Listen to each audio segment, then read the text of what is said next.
Dear students, हम इस video के माध्यम से देखेंगे इंग्लिश का जो आपका पेपर हुआ था 2022 का, उसका कंप्लीट सॉल्यूशन ये भी एक स्टूडेंट ने भेजा है और बोला है सर इसका सॉल्यूशन चाहिए। इसी तरह मैंने हिंदी के भी सॉल्यूशंस कराए थे, तो आपके सभी सब्जेक्ट के सॉल्यूशंस कराए जा रहे हैं। जिनके पेपर बिल्कुल साफ अवेलेबल हो पा रहे हैं उनके सभी के पेपर्स के सॉल्यूशंस कराए जा रहे हैं। पीडीएफ फॉर्म में आप भेज सकते हैं। हमारा व्हाट्सएप नंबर इसी स्क्रीन पर नीचे डिस्प्ले हो रहा है। उस पे आप अपने अर्धवार्षिक वार्षिक जो भी परीक्षाओं के पेपर सॉल्यूशन कराना चाहते हैं, लेकिन साफ भेजना होगा आपको।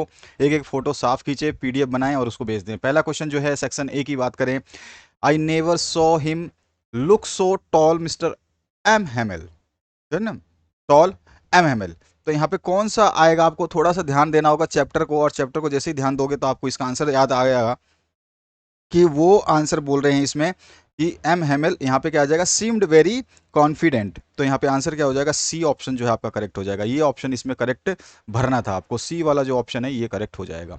इसके बाद आते हैं नेक्स्ट क्वेश्चन की तरफ। क्वेश्चन नंबर देखिए आपका second number, who wants to drive a car. तो कौन चाहता था ड्राइव करना कार को, तो आंसर हो जाएगा आपका यहाँ पर राइट ऑप्शन ए करेक्ट हो जाएगा, मुकेश। तो ए ऑप्शन जो है इसका करेक्ट हो जाएगा। इसके बाद आते हैं थर्ड क्वेश्चन पे। यहाँ पे Douglas decided to learn to swim when he was dash old. तो डैश ओल्ड, कितना ओल्ड था वो, याद होगा, आपने चैप्टर पढ़ा होगा। तो क्या आंसर हो जाएगा, तो वो था 10 और 11 ईयर्स ओल्ड। तो यहाँ पर सी ऑप्शन जो है आपका करेक्ट हो जाना है। उसके बाद आते हैं हम नेक्स्ट क्वेश्चन पे, जिसमें पूछा गया आपसे what was the name of the daughter of iron master. तो आयरन मास्टर के डॉटर का नाम सीधा सीधा पूछा गया है, तो आ जाएगा इसमें एडला। एडला कहाँ है यहाँ पर आंसर, तो ये रहा एडला विलमेंसन। तो यहाँ पे बी ऑप्शन जो है आपका करेक्ट हो जाएगा। इसके बाद आते हैं नेक्स्ट क्वेश्चन की तरफ। यहाँ पे पूछा गया आपसे Gandhi ji decided to urge the departure of British, it was in dash. तो इट वाज इन 1917, याद होगा, चैप्टर पढ़ा होगा। ये ऑप्शन इसमें करेक्ट हो जाएगा। आते हैं नेक्स्ट क्वेश्चन की तरफ। यहाँ पे Champaran district was divided into large state on by dash and worked by dash. तो यहाँ पे दो आपको ऑप्शंस भरने हैं, कौन सा ऑप्शन सही हो जाएगा इसका, तो इसका आंसर हो जाएगा आपका करेक्ट जो है English man and Indian tenants. तो यहाँ पर English man and Indian tenants जो बी ऑप्शन जो आपका करेक्ट हो जाएगा। ठीक है, क्लियर हो गया आपको। आते हैं हम सातवें क्वेश्चन पे। सातवें क्वेश्चन में आपसे पूछा गया है personification like that of crops dash device is use in the line of the poem. कौन सा डिवाइस यूज किया गया, तो simile is the device that is use in this line. तो यहाँ पे ए ऑप्शन जो है इसका करेक्ट हो जाएगा। अगला जो नेक्स्ट क्वेश्चन जो है that sat upon their lives like catacombs, here catacombs means dash. तो कैटाकॉम्स मतलब क्या हो जाएगा यहाँ पर, तो यहाँ पर जो है सभी चीज़ें हो जाए। कैटाकॉम्स मतलब वही चीज़ है जो मतलब एक छुपा के रखी जाती है ना, वो वाली। तो यहाँ पे क्या हो जाएगा आपका ऑल ओवर टॉम्स भी हो जाएगा, और इसमें सीमेंट्रीज भी हो जाएगा, उसके बाद में आपका ग्रेप्स भी हो जाएगा। तो डी ऑप्शन इसमें करेक्ट हो जाएगा। इसके बाद आते हैं नेक्स्ट क्वेश्चन पे dash can teach us when everything seems dead. तो यहाँ पे कौन सा सही ऑप्शन आने वाला है, तो यहाँ पे आ जाएगा आंसर अर्थ जो है हमें सिखा देता है। ठीक है ना, अर्थ जो है हमें सिखा देता है। इसके बाद जो है टेंथ क्वेश्चन में आपसे क्या पूछा गया है dash makes human being love life in spite of trouble and sufferings, that is nature. Nature make कर देता है ना, प्रकृति जो है ह्यूमन को love life in spite of troubles and suffering के बारे में सब कुछ सिखा देती है। उसके बाद इसका नेक्स्ट जो पार्ट है, यहाँ क्या पूछा गया देखिए, यहाँ पूछा गया आपसे who is the poet of the poem aunts Jennifer's tiger. तो आंट्स जेनिफर टाइगर्स के जो रचयिता है वो एड्रिन रिच हैं। तो यहाँ पे सी ऑप्शन जो है करेक्ट हो जाएगा। इसके बाद आते हैं नेक्स्ट क्वेश्चन की तरफ। The poet suggest to keep quiet for, कितने टाइम के लिए उसने, तो 1 सेकेंड। ठीक है, तो क्या आंसर आ जाएगा 1 सेकेंड। डी ऑप्शन जो है इसका करेक्ट हो जाएगा। अब आते हैं हमारा नेक्स्ट पार्ट पे। नेक्स्ट पार्ट को देखिए ध्यान से। इसमें आप देखिए क्या पूछा, combine the sentence using the word given in the bracket. यहाँ पे ब्रैकेट में एक आपको वर्ड दिया गया है, इसके थ्रू आपको जो है इसको कंप्लीट करना है। तो हम कौन सा यूज़ कर सकते हैं और कौन सा बेस्ट इसका सॉल्यूशन होगा, वही हमें यूज़ करना है। तो देखिए यहाँ पे पहला जो है he was born in the caste of bangle maker he has seen nothing but bangles. तो यहाँ पे क्या हो जाएगा, तो यहाँ पर बिल्कुल सेम टू सेम आ जाएगा he was born in the caste of bangle makers. यहाँ तक तो आपका जो है कंप्लीट आ जाएगा। ठीक है। यहाँ पे फिर आपका आ जाएगा हु, WHO, हु लगा दोगे। हु के बाद में आपका क्या आ जाएगा, हैज़ आ जाएगा, ही हट जाएगा इसमें से। Who has seen nothing but bangles, ठीक है। तो कुछ भी नहीं था, केवल आपको ही हटा के हु लगा देना था। इसके बाद जो दूसरा पार्ट है इसमें, I want to live happily with my book, their company gives me strength. तो यहाँ पे क्या हो जाएगा, तो I want to live happily with my book. अब माई बुक तक तो ठीक है, फुल स्टॉप। यहाँ पे क्या आ जाएगा, हुज आ जाएगा। हुज लेना आपको, तो हुज लिख दीजिए यहाँ पे। तो हुज हो गया आपका। हुज के बाद में क्या आ जाएगा, हुज कंपनी आ जाएगा। यहाँ से फिर से देयर आपका हट जाएगा, तो whose company gives me strength, ठीक है। तो ये आपका आंसर हो जाएगा। अब आते हैं हम नेक्स्ट क्वेश्चन की तरफ। अब यहाँ पे है फिलिप्स के क्वेश्चंस। तो सबसे पहला क्वेश्चन है, dash the guest arrived the function began. तो हम सीधा सीधा कह देंगे एज सुन एज, जैसे ही क्या है गेस्ट आए तो फंक्शन जो है स्टार्ट हो गया। तो एज सुन एज पहला ऑप्शन इसमें करेक्ट आएगा। इसके बाद में the man is a dash rich dash help you. तो यहाँ पे सीधा सीधा आ जाएगा एनफ। पहले में क्या आ जाएगा, एनफ। उसके बाद में क्या आ जाएगा, टू। तो एनफ टू जो पहला क्वेश्चन ऑप्शन है ये बिल्कुल सही हो जाएगा। एनफ रिच है जो आपकी हेल्प कर सकता है, तो यहाँ पे भी फर्स्ट ऑप्शन करेक्ट हो जाएगा। My car dash on the way. तो माई कार ब्रोक डाउन हो जाएगा, क्या हो जाएगा, ब्रोक डाउन। तो यहाँ पे भी पहला ऑप्शन जो है आपका करेक्ट हो जाएगा, ब्रोक डाउन। उसके बाद में all parents dash their children with love and care. तो क्या करना चाहिए उनको, ब्रिंग अप करना चाहिए, ठीक है। ब्रिंग टू नहीं, ब्रिंग अप। तो यहाँ पे भी फर्स्ट ऑप्शन आपका करेक्ट हो जाएगा। इसके बाद जो है next, came and come and sit dash me. तो यहाँ पे क्या आ जाएगा, बाई मी होगा। ध्यान रखना इसमें क्या हो जाएगा, टू मी नहीं होगा, यहाँ पे क्या हो जाएगा, बाई मी हो जाएगा। इसके बाद में pay attention dash your study. तो pay attention to your study, on study नहीं होगा, टू स्टडी होगा, ध्यान रखना, ठीक है। तो ये हो गया आपके आंसर। यहाँ पे आपका बाई आ जाता है और यहाँ पे आपका टू आ जाता। अब आते हैं हम नेक्स्ट क्वेश्चन की तरफ। सेक्शन बी में जो है आपको एक पैसेज दिया गया है, इस पैसेज को रीड करना है और इस पैसेज को रीड करने के बाद में जो है आपको क्वेश्चंस के आंसर्स देने हैं, ठीक है ना। तो इस पैसेज को तो आप यहाँ पे स्क्रीन भी दिखाई दे रही है, आप आराम से रीड कर सकते हैं। और इसके रीडिंग के बाद ही जो है आपको इसका रियल जो है आपको एहसास होगा कि ये पैसेज बहुत अच्छा दिया गया था इस बार। और ऐसे पैसेज जब भी आप पढ़ें तो एक बार जरूर ट्राई करें कि समझें इसको, पैसेज में क्या पूछा जा रहा है, क्या कहना चाहता है पैसेज। ये सब चीज़ें आप एक बार जरूर अपने आप से ही कन्वे करें कि हाँ मुझे ये समझ में आना चाहिए और मुझे पढ़ना चाहिए, ठीक है। तो चलिए इसके क्वेश्चंस को देख लेते हैं। इस पैसेज के जो क्वेश्चंस होंगे इनको ज़्यादा समझेंगे बेहतरीन तरीके से तो ज़्यादा हमें समझ में आ जाएगा। तो ये पैसेज तो आपने देख लिया होगा। चलिए अब इसको यहाँ पे जो दूसरा पैराग्राफ है इसको भी आप पढ़ लेना, यहाँ तक पढ़ लेना इसका, ठीक है। आप वीडियो को पॉज करिए, पढ़ लीजिए। ये पेपर देखिए साफ भेजा है किसी ने भी, तो इसी तरह से आप पेपर भेजिए। देखिए ये बहुत अच्छा पेपर भेजा है, जिस भी बच्चे ने पेपर भेजा। देखो पेपर फोटो खींचने का तरीका होता है, आराम से साफ रोशनी में बाहर की तरफ जा करके एक एक पेज को आराम से खींचोगे, उसका PDF बना के भेजोगे तो हमें भी सॉल्यूशन करने में आसानी होगी। इसका जो अंतिम पैराग्राफ है वो यहाँ पर है। तो इसमें पहला क्वेश्चन क्या पूछा गया, what is our wonderful world full of. तो यहाँ पे सीधा सीधा पूछा गया हमारा जो अद्भुत संसार है वो किससे भरा है। तो यहाँ पे हो जाएगा our wonderful world is full of beauty charm and adventure. तो सुंदरता आकर्षण और रोमांच से भरा हुआ है, सुंदरता आकर्षण और रोमांच से भरा हुआ है। इसके बाद जो नेक्स्ट पार्ट है, why would the writer like to go in the company of bright young children. तो जो है यहाँ पे लेखक जो है छोटे उज्जवल बच्चों की संगति में क्यों जाना चाहता है। यहाँ हो जाएगा the writer would like to go in the company of bright young children because their minds are opening out with wonder and curiosity as they make new discoveries. इसमें सीधा सीधा है कि लेखक जो है छोटे बच्चों की संगति में इसलिए जाना चाहता है क्योंकि जब नई खोज वो करते हैं तो उनके दिमाग दिमाग में जो आश्चर्य और जिज्ञासा के साथ जो है उनके बहुत सारी चीज़ें खुल जाती हैं, ठीक है ना। तो इसलिए हो जाएगा थर्ड ऑप्शन जो है इसमें पूछा गया है, if we have love in our heart what do wild animals do. तो यहाँ अगर हमारे दिल में प्यार है तो जंगली जानवर क्या करते हैं। तो if we have love in our heart he the wild animals realize, यहाँ पे तो यहाँ पे ही की जगह द कर दो, ठीक है। यहाँ पे आप द कर देना।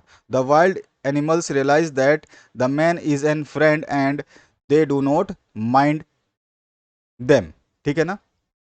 तो यहाँ पर जो है देम कर देना, इसको थोड़ा सा चेंजेस कर देना, कहीं पे चेंजेस हो तो THEM देम कर देना। इस तरह से ही भी लिखोगे, हिम ही और हिम हो जाएगा, और आप लिखो द लिखोगे तो द में यहाँ पे कर लेना, कोई दिक्कत नहीं है, आपको समझ जाना है बस सिंपल सिंपल कि अगर हमारे दिल में प्यार होगा तो जानवरों को भी ये पता चल जाएगा कि एक आदमी अब हमारा दोस्त है और उसमें कोई भी बुराई नहीं है, या फिर वो जो है बुरा मानने योग्य नहीं है। पैसेज में सारे आंसर्स दिए गए हैं। फोर्थ नंबर है, how do human beings behave if we dislike them. तो अगर हम उन्हें नापसंद करते हैं तो मनुष्य कैसे व्यवहार करेंगे। तो मनुष्य जो है, human beings also behave like wild animals if we like them. तो मनुष्य भी उसी जंगली जानवरों की तरह व्यवहार करेंगे अगर हम उसको नापसंद करते हैं। If we so that we dislike them, they are afraid and run away. और उनको अगर पता चलेगा कि हम उन्हें नापसंद करते हैं तो वो डर जाएंगे और दूर भाग जाएंगे। इसके बाद पांचवा क्वेश्चन है, find the similar words of the bloom and antonym of foes from the passage. तो सिमिलर वर्ड ऑफ ब्लूम हो जाएगा फ्लावर्स, और एंटोनियम हो जाएगा फॉइस का फ्रेंड। ठीक है, तो ये आपको ध्यान रखना है, पैसेज में से पूछा जाता है। इसके बाद आ जाइए, नेक्स्ट पैसेज फिर से आपको दिया गया है। अब इस पैसेज को पढ़ने के बाद में फिर से आपको आंसर्स देने हैं। तो इसमें देखिए, इस पैसेज को ढंग से पढ़ लेना, एक बार जरूर समझ लेना पैसेज जरूर। मैं हमेशा बोलता हूँ पैसेज पढ़ा करो, रीडिंग की आदत डाला करो। ये नहीं कि अरे आ गया अब तो कोई टेंशन नहीं है, दोबारा थोड़ी आएगा, ऐसा नहीं है वैसा नहीं है। ये सब करने से आपको अपने आप को एक्सक्यूज़ दोगे, ठीक है ना, बाकी कुछ नहीं फ़र्क पड़ेगा। एक बार पढ़ा करो, उससे थोड़ा आसानी हो जाएगी, बहुत चीज़ें समझने को मिलती हैं। तो ये भी आप पैसेज एक बार पढ़ लीजिए, और यहाँ से इसका अंतिम पैराग्राफ जो है इसको भी पढ़ लीजिए। इसके बाद देखिए पहला क्वेश्चन जो इसमें, what is the most prestigious event in special Olympics. तो सबसे जो लोकप्रिय या प्रतिष्ठित आयोजन कौन सा था आपको बताना है ओलंपिक्स में। तो the most prestigious event is the 100 metre race is the final event. ठीक है, जो ये फाइनल इवेंट था, जो कि 100 मीटर रेस था, वही प्रेस्टिजियस इवेंट के रूप में माना गया था। ठीक है, इसके बाद में what happens with the ninth athlete. Ninth athletes के साथ में क्या होता था। The ninth athlete who was the smallest fell down and he cries out with the pain of disappointment. अब वो जो है नौवां एथलीट क्या हुआ, जो सबसे छोटा था वो गिर गया और चिल्लाने लगा निराशा के साथ, दर्द के कारण। ठीक है ना। अब इसके बाद में नेक्स्ट जो है, how did audience react for the eighth athlete. तो आठवां जो एथलीट था उसके लिए जो ऑडियंस थे यानी दर्शक थे, उनकी कैसी प्रतिक्रिया थी। तो दो ऑडियंस, जो दर्शक थे, was moved by the extreme exemplary behaviour of the contestants and stood up clapped. ठीक है, तो यहाँ पे सीधा सीधा बोला गया, दर्शकों ने जो है उन लोगों को क्या करा, सीधे सीधे वो खड़े हुए, उनको समझा उनके बिहेवियर को, और साथ ही साथ उनके लिए ताली भी बजाई। उसके बाद आ जाइए नेक्स्ट क्वेश्चन पे, व्हाट इज एम्पैथी। तो यहाँ पे आप सीधा के, empathy is the ability to put one self in other shoes. ठीक है, तो मतलब एम्पैथी और जो सिंपैथी वो भी एक ही तरह का होता है, सहानुभूति ही बोलते हैं इसको भी। तो यहाँ पे बोल सकते हैं कि सहानुभूति जो है, वन सेल्फ अनदर शूज, दूसरे के पैरों दूसरे के जूते में अपना पैर डालना। It is the capacity to understand others persons experience from his point of view. और यह वो नीति है जिसके द्वारा हम दूसरे के जो है उसको समझ सकते हैं, क्या, उसके दृष्टिकोण को समझ सकते हैं। How and why did authorities honour the athletes. तो एथलीट्स को जो है अथॉरिटी ने क्यों सम्मानित किया। तो authorities honour the athletes for their display of empathy and helpful nature. Helpful nature था उनका, एम्पैथी सहानुभूति थी, हेल्पफुल नेचर था, ह्यूमन वैल्यूज उनको उन्होंने शो किया by awarding all the 9 contestants. ठीक है ना, तो ये आंसर हो जाएगा इसका। सेक्शन सी के ऊपर आते हैं। अब सेक्शन सी में जो है आपका पोएट्री सेक्शन, वहाँ से क्वेश्चंस आए हुए हैं। यहाँ पे पहला अगर क्वेश्चन आता है तो ये देखिए, what is mean by modern world.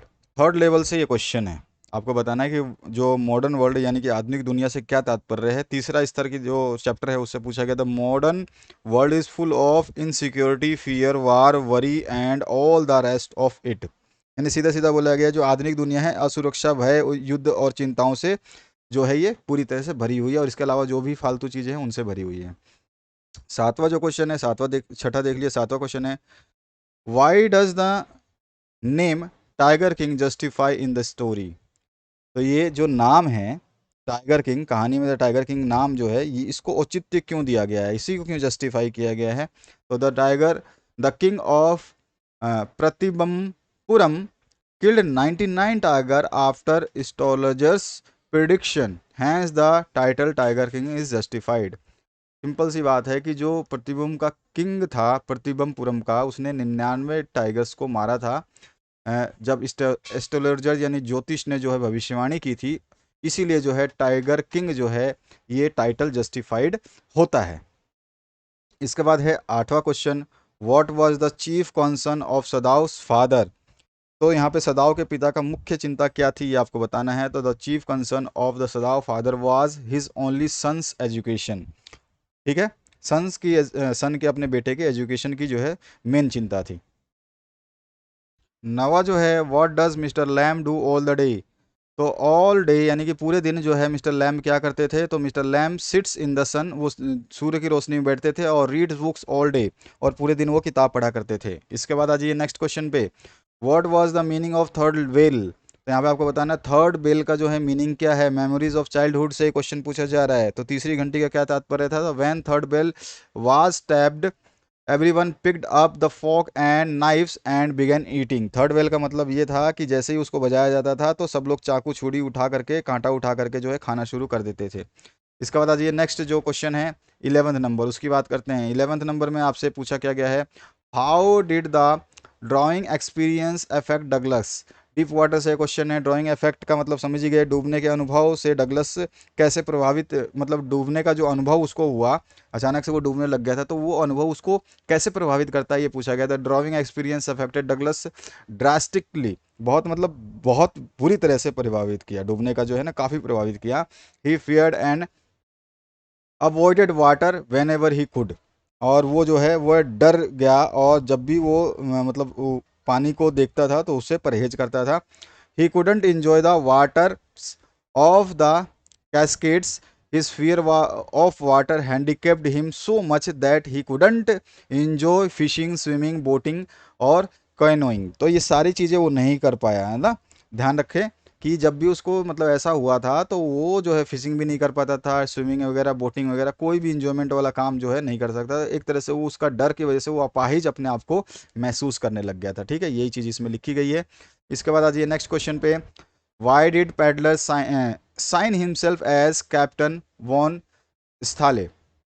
तो रेड ट्रैप से है ये। तो यहाँ पर देखिए, the peddler was welcomed and looked after a captain even after the reality became known, the goodness in him was awaked.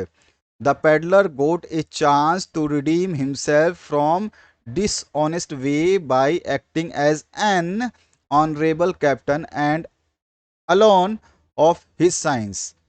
Hence he signed a captain von Sethel। ठीक है, इसके बाद आ जाइए नेक्स्ट क्वेश्चन पे। यहाँ पे जो है, what does smile signify in the poem. तो यहाँ पे पूछा गया कि इसमें जो कविता में मुस्कान है वो क्या दिखाती है, क्या दर्शाती है। तो इसका अगर हम कहें तो मुस्कान जो है कविता में कवि द्वारा अपने बचपन के डर को छुपाने के लिए किया गया बहादुर प्रयास को दर्शाती है। ठीक है ना, यही चीज़ इसमें लिखा गया है। इसके बाद आपका जो नेक्स्ट पार्ट है 14 नंबर, what is theme of poem an elementary school classroom in slum. तो इसका जो है थीम आपको, मतलब कि प्राथमिक विद्यालय की कक्षा जो है, इसका क्या एक विषय, कविता का विषय क्या है एक्चुअली। तो इसका विषय जो है सीधा सीधा हम कह सकते हैं कि इसमें क्या बताया गया है, the theme of the poem elementary school classroom in the slum is to social justice and class inequalities. ठीक है, सोशल जस्टिस सामाजिक जो है, इसमें क्या है कि सामाजिक अन्याय, ठीक है, इनजस्टिस सामाजिक अन्याय और वर्ग की असमानता, वर्ग क्लास मतलब वर्ग और इनइक्वलिटीज मतलब असमानता को दर्शाया गया है। जिसमें झुग्गी झोपड़ी में जो बच्चे रहते हैं ना, उनके जीवन को कैसे बेहतर बनाया जा सकता है, उनको कैसे शिक्षक कैसे उसको निरीक्षक कर करके अपनी जिम्मेदारी उनको समझाई जा सकती है, वो कैसे हम उसको अच्छे से आगे बढ़ा सके, ये सारी चीज़ें जो है इसमें दिखाई गई हैं। ठीक है, उसमें से बाहर निकालने की कोशिश की गई है, बताया गया कि पोएम में कि वहाँ से बाहर निकाला जाए। 15 जो पार्ट है, what does counting up to 12 and keeping still have to achieve. यहाँ पे सीधा सीधा 12 तक गिनने और स्थिर रहने की से क्या हासिल होता है ये इसमें बताना है आपको, कीपिंग क्वाइट चैप्टर के हिसाब से। तो 12 से गिनना और इसे थोड़े समय के अंतराल के लिए स्थिर रहना जो है, इसमें क्या हो जाता है कि ये आपको मोमेंट्री पॉज देता है और इंट्रोस्पेक्ट एंड आपका रिव्यू ऑफ कोर्स एक्शन दिखाता है। ठीक है, इसमें क्या दिखाता है कि ये जो है आपको आपका आत्मनिरीक्षण करने और जो भी आप समीक्षा के लिए तैयार हैं वो सारी चीज़ें इसमें बताता है। तो यही आपको इसमें बताना है, जैसे मैंने आपको बता दिया। यहाँ पे लिखा भी है, आप इसको पढ़ लेना। पढ़ तो मैं भी दूंगा और आप भी पढ़ लोगे, तो मैं जो चीज़ समझा रहा हूँ उसको बस समझ लीजिए। 16वां जो क्वेश्चन है, Y could सदाव note kill his enemy. तो यहाँ पर सीधा सीधा सदाव अपने दुश्मनों को क्यों नहीं मारता है या क्यों नहीं मार सका। तो यहाँ पे हम कह सकते हैं सदाव जो है दुविधा में था कि वो एक डॉक्टर के रूप में दुश्मन सैनिकों की जान बचाए कि एक देशभक्त के रूप में सैनिकों को जो है मारे और गिरफ्तार करवाए। तो इसी मतलब वो चीज़ को सोच रहा था, लेकिन डॉक्टर की प्रवृत्ति जो प्रबल थी, उसको पता था कि मानवता नाम की चीज़ होती है और सैनिकों को मरने नहीं दे सकता, क्योंकि मैं एक डॉक्टर हूं और मैं उसका हत्यारा नहीं बन सकता। ठीक है, तो ये चीज़ इसमें हम लिख देंगे। तो यहाँ पे मैंने लिखा हुआ है, पढ़ लोगे तो आपको समझ में आ जाएगा। 17वां नंबर क्वेश्चन है, what proclamation was issued by the maharaja. तो यहाँ पे सीधा सीधा है कि महाराजा द्वारा कौन सी घोषणा जारी की गई थी।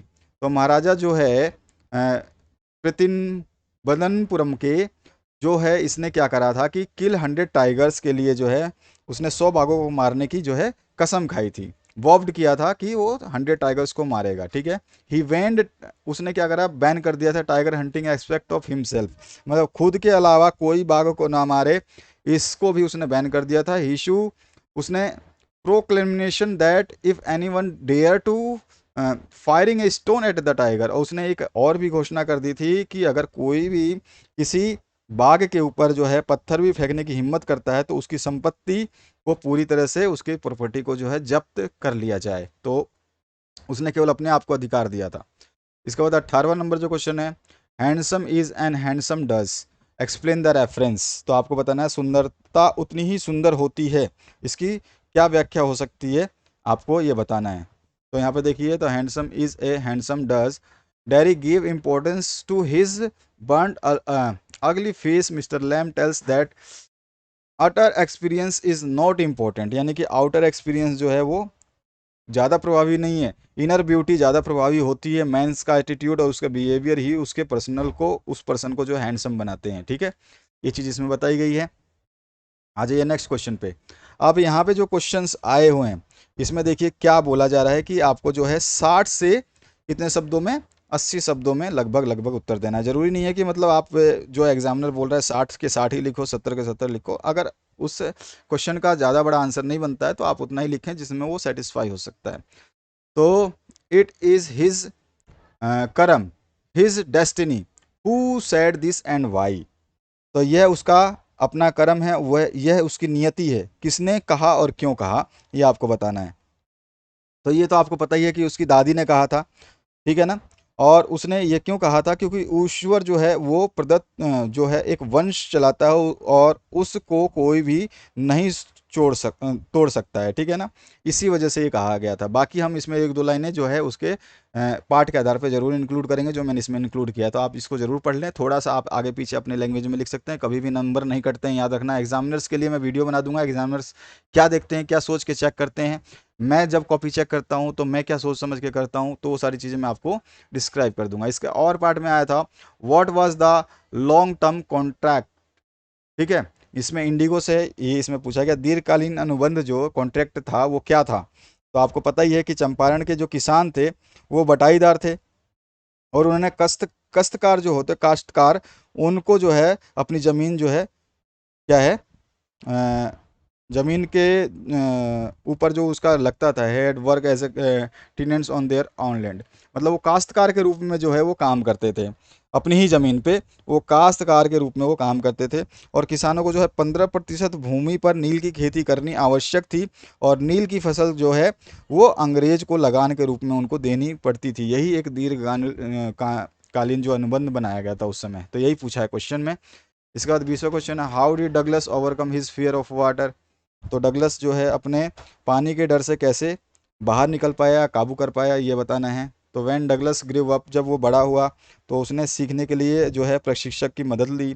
उसके बाद में उसने अक्टूबर से अप्रैल महीने तक उसने सीखना चाहा या फिर सीखने का प्रशिक्षण लिया। 3 महीनों में उसने रस्सी से उतर के पुल को पार करने की कोशिश की। कई बार वो नीचे गिरा, कई बार वो ऊपर उठा। सांसें छोड़ना और सांसें झुकाना उसने सीखा। सब कुछ उसने इसी मतलब ये पैसेज में हम डिस्क्राइब कर देंगे उसने क्या क्या करा था। और तब हम कह सकते हैं कि वह जो है धीरे धीरे इन सब चीज़ों से सीख गया और उसने अपने जो पानी का डर था उस पर काबू पा लिया था। तो ये हमारा आंसर हो जाएगा इस तरह से। इसका और पार्ट जो है, vive la France, write the meaning and explain the in detail. तो इसमें पूछा गया है फ्रांस अमर रहे, इसका अर्थ जो है आपको समझा करके विस्तार से बता देना है। तो इसमें जो विविल फ्रांस का अर्थ जो है, ये इसका मतलब सीधा सीधा है लंबे समय तक जीवित रहने वाला फ्रांस, ठीक है। और इसमें एम हेमेल जो थे, उन्होंने ब्लैक बोर्ड पर तब लिखा जब छात्रों को से बात नहीं कही जा सकी, क्योंकि उनकी भावनाओं से जो है वो लोग भरे हुए थे, इमोशंस की वजह से वो कह नहीं पा रहे थे। और अपना जो लास्ट क्लास वो जब एलिस और लॉरेंस से जब वो जाना चाहते थे तो उन्होंने जो है अपनी पूरी फीलिंग्स जो है उन्होंने देशभक्ति की भावना और भाषा के प्रति उनका जो प्यार था वो सब कुछ उन्होंने वहाँ पे दर्शाया। और उन उससे महसूस हुआ कि अ, देश और भाषा से उनका बहुत ज़्यादा अच्छा लगाव था। तो ये चीज़ हो गई यहाँ पे आंसर इसका। 21 नंबर क्वेश्चन की बात करें तो 21 है, what was the idea of the peddler about the world being rat trap. तो यह दुनिया चूहेदानी की तरह है, इसमें पैडलर का क्या विचार रहा था ये आपको बता देना है। तो हम कह सकते हैं कि एक स्टोरी के हिसाब से बताते हैं, एक दिन जब चूहा बेचने वाला इस विचार से चकित था, तब पूरी दुनिया एक बड़े चूहेदानी के अलावा कुछ नहीं थी, ठीक है ना। उसने माना ये चीज़, और यह केवल लोगों के लिए जो है एक तरह से क्या था, sets of bet for people हो जाता था। ये एग्जिस्ट कैसे करता था कि चमगादड़ का गुच्छा या चमगादड़ का जो है बहुत सारे चमगादड़ों का एक गुच्छा जो है, उस तरह से ये पीपल को मानता था। It offered riches and joys और shelter and food, heat and clothing in the same manner at the rattrap offer the cheese. इसमें सीधा सीधा बोला गया कि इनसे जो है उन्हें खुशियाँ, आश्चर्य, भोजन, गर्मी और कपड़े तरह की सारी चीज़ें जो है यहाँ पर पेश की जाती हैं जो हमारी दुनिया है सांसारिक। इसी तरह से जो है रैट को जब ट्रैप करना होता है तो हम उसको जैसे चीज़ ऑफर करते हैं, पेशकश करते हैं, वैसे ही जो है as soon as some of let him be temper to touch the bet it close in him and then everything came to end. और यहाँ पर जो है इसी तरह से अगर खुद का जाने मतलब खुद जाने को कहते हैं, अपने आप को अगर चारा बना लिया जाए तो यह जो है अपने आप में सब कुछ ख़त्म हो जाएगा और ये जो है उसमें ट्रैप हो जाएगा। तो इस तरह से ये थोड़ा सा आपको पैडलर की चीज़ें बतानी है तो थोड़ा सा घुमा के आपको समझाना होगा। इसके बाद इसका और जो पार्ट है, we to are human beings, who is victim here and why. तो we to are human beings मतलब हम भी इंसान ही हैं या मानव ही हैं। यहाँ पे कौन विक्टिम है और क्यों है ये आपको बताना है, कि हम भी इंसान हैं, यहाँ कौन शिकार है और क्यों शिकार है ये आपको बताना है। तो Bama is the victim in the we to are the human beings. इसमें बामा जो है वो पीड़ित है, क्योंकि अछूतों का वो अछूत बोलते हैं जिसको, अछूतों के समुदाय से होता है वो, ठीक है। और उसको अपर कास्ट और मिडिल कास्ट और लो कास्ट के बारे में ज़्यादा थोड़ी सी अनटचेबिलिटी के बारे में नॉलेज नहीं होती है। और जो है उसके साथ जो है अलग ट्रीटमेंट होता है। जब बामा जो है वो एक विलेजर को देखता है कि कैसे वो ट्रीट कर रहा है, उसके बाद में उसका बामा का जो भाई है वो उसको एडवाइस देता है, उसको बताता है कि हार्ड स्टडी करो, फर्स्ट क्लास में आओ और अपने दोस्त काफ़ी बनाओ, अपने आप जो है आप जो है इन सभी चीज़ों से, इन सब अन्याय प्रणाली से आप बाहर निकल जाओगे, आपके पास वेपन आ जाएगा जब आप अच्छी तरीके से पढ़ लोगे। इसके बाद है 22 नंबर question, describe Galesburg Illinois. Third level से आपको ग्लेसबर्ग का जो है इल्यूनियंस को डिस्क्राइब करना है। तो इसमें आप अपने पॉइंट्स ऑफ व्यू भी डाल सकते हैं, हम अपने हिसाब से हमने डाले हैं, अगर आपको ये अच्छा लगता है तो आप इसको याद करें। इसके और पार्ट में है, इस बार थोड़े से क्वेश्चंस को ज़्यादा घुमाया गया था 2022 में इंग्लिश के पेपर को। How did सदाव have his reward. तो सदाव को रिवार्ड कैसे मिला, तो ये स्टोरी तो हमने पढ़ी थी, सदाव को कैसे रिवार्ड मिला था, मतलब इनाम कैसे मिला उसको। इसके बाद जो सेक्शन डी है इसमें बड़े क्वेश्चंस आ जाते हैं। इसमें आपका जो है पहला क्वेश्चन इसमें देखो, you are looking for a room rent near your office, draft करना आपको सुटेबल एडवर्टाइजमेंट पब्लिश कराना है हिंदुस्तान टाइम्स न्यू दिल्ली पर। टेलीफोन नंबर भी कुछ भी दिया हो आप इसको यूज़ करेंगे उसमें। तो सब कुछ ऐसे टूलेट लिखेंगे उसके साथ में आप required on rent furnished 1 BHK flat in New Delhi at Dwarka, attached baths, well ventilated, 24/7 electricity, water supply, garden fencing, proximity to Delhi airport, मतलब बहुत ही पास में है दिल्ली एयरपोर्ट के, और बजट जो है 8,000 पर मंथ जो दे रखा है। कॉन्टैक्ट नंबर और कॉन्टैक्ट नाम एड्रेस वगैरह सब आपको दे देना है जो आपको क्वेश्चन में बोला जा रहा है। इस तरह से आप लिख करके इसको ब्रैकेट में जो ज़रूर क्लोज करेंगे, इस तरह का आप जो बाहर का आउटर जो एक डब्बा है ना, ये जो मैंने बनाया है, आप इस तरह का एक डब्बा ज़रूर बनाएंगे ताकि जो एग्जामिनर है बिल्कुल स्केल से खींच के थोड़ा सा मोटा सा डब्बा बना दोगे तो एग्जामिनर फुल नंबर दे देगा आपको। यहाँ पर दूसरा जो है इसमें आपको अर्ची और अर्चित बोला गया है। आप secretary interact club Bengaluru, draft notice करना है आपको club members and other students to join the walk on the world debate day to create an awareness among the people about diabetes. तो यहाँ पे डायबिटीज़ के लिए आपको करना है इंटेक्ट। तो यहाँ पर इस तरह का इंटेक्ट आप करेंगे। फिर से मैं बॉक्स बोलूँगा, जैसे कि बॉक्स जैसे मैंने बनाया इसी तरह का आप बॉक्स बना देना पेंसिल से, नोटिस लिख देना, और नोटिस किसके बारे में ये भी लिख देना, और कहाँ पर ये हो रहा है उसके ऊपर ये लिख दोगे, डेट लिख दोगे। उसके बाद में ऑल मेंबर्स को बता दोगे आप टोटल कि 2 किमी वॉक है आपका ऑर्गेनाइज किया गया है डायबिटीज़ डेट क्रिएट अवेयरनेस के लिए, सब कुछ करके, और डेट दे दोगे, टाइम दे दोगे, वेन्यू दे दोगे। इसके बाद में नीचे एक लाइन से आप अपना कर दोगे ख़त्म, और जो भी आपका नाम आप यूज़ करना चाहते हैं जो क्वेश्चन पेपर में दिया गया उसको यूज़ करेंगे। अब आ जाइए 24 नंबर पे।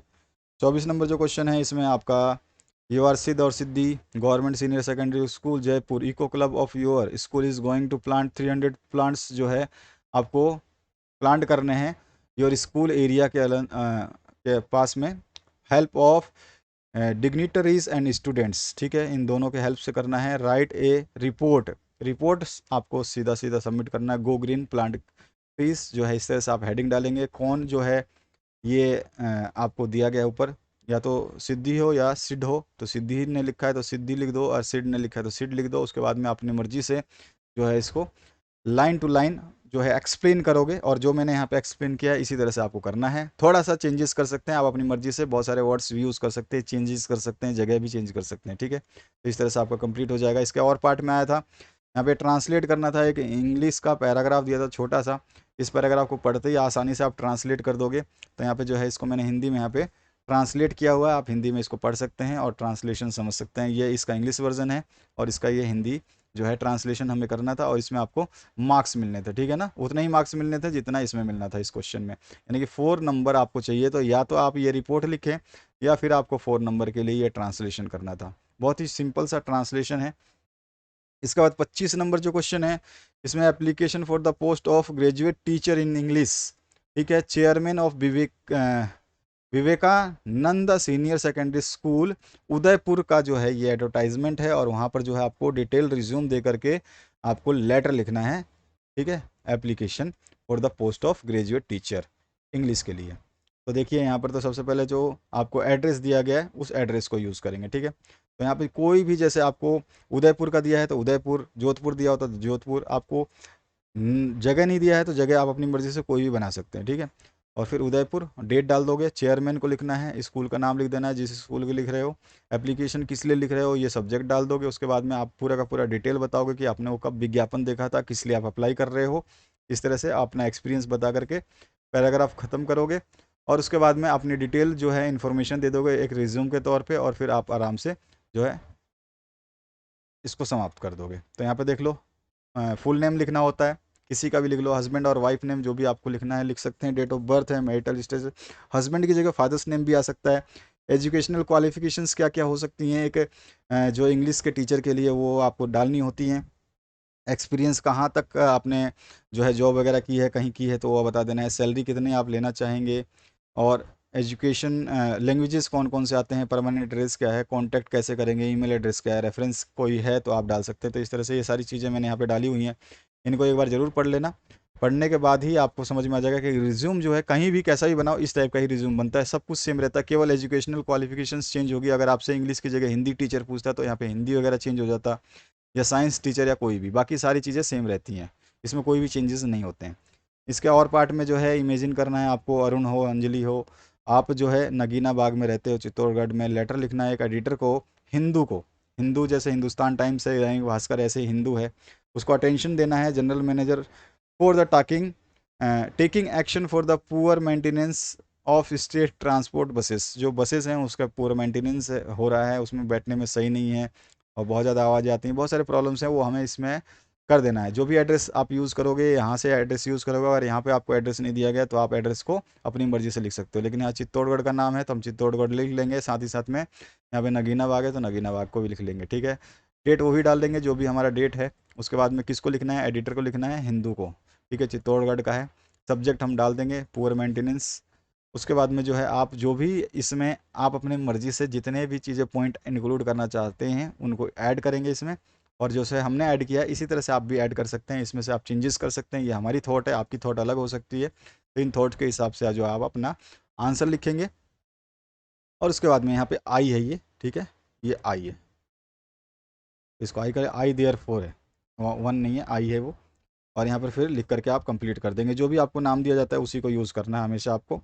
तो इस तरह से आपका जो सॉल्यूशन है हो जाएगा। तो आशा करता हूँ इस वीडियो से आप लोगों को हेल्प मिलेगी। इस वीडियो को ज़रूर शेयर करें अपने दोस्तों के साथ में, और साथ ही साथ हिंदी का जो सॉल्यूशन कराया गया है उसको ज़रूर चेक कर लें। Thank you very much, have a good day.